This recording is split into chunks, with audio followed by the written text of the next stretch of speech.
Welcome to the Hollywood Scholar, where I'm Jed Morgan, and as much as I dislike the show The Last of Us, it's hard to deny the utter success that it is amongst the viewers because, as HBO recently put out, the first episode has crossed 22 million viewers, and that is just an insane threshold after just a week and a half at the time. That is just a real sign of how much people are enjoying and how good the word of mouth for this series is. And accompanying that news came the news that it would be renewed for a season 2. This actually creates a little bit of a problem for a lot of people, including myself, because Big Daddy Pump Abby is coming. People who even enjoyed this show are worried about, does season 1 even matter, because all roads lead to Abby. And the directors have come out and said that they're putting in little Easter eggs and building up to part 2 more than the original game did so that it'll connect better. And Craig Manson has also come out and said that the second game is too big for just one season, that there will be multiple seasons. At least he wants multiple seasons to adapt The Last of Us Part 2. So we're going to get very little of the game people like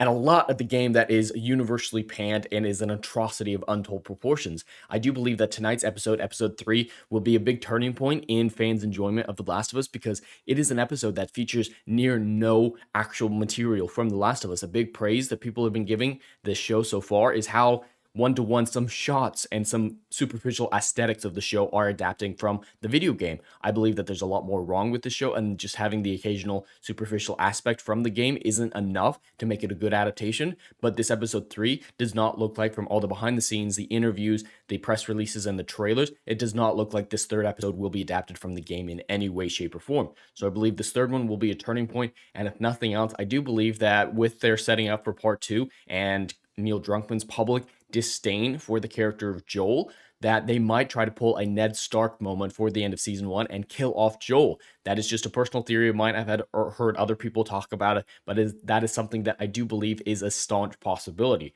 Whether or not that happens, I do have to come out and say, hey, people love this show. I'm in the minority, and I'm okay with that because I'm going to be more honest about this than not. I'm not going to lie and say I like this show. And it doesn't matter what other people think as long as I'm being true to myself and having a logical opinion, at least trying to argue my points in a logical manner. And I believe that I have done so.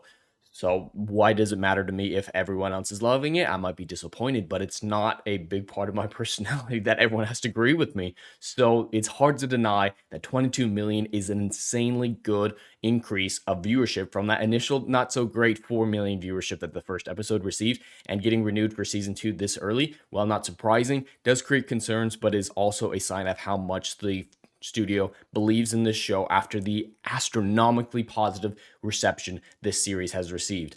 I believe this will go down the drain very, very quickly, that a bait and switch is coming, but whether or not that comes, it's hard to deny how beloved The Last of Us is so far. But anyway, that's all I have for today. I'd love to hear your thoughts in the comments below. Please like and subscribe, and I'll see you in the next video. Anon.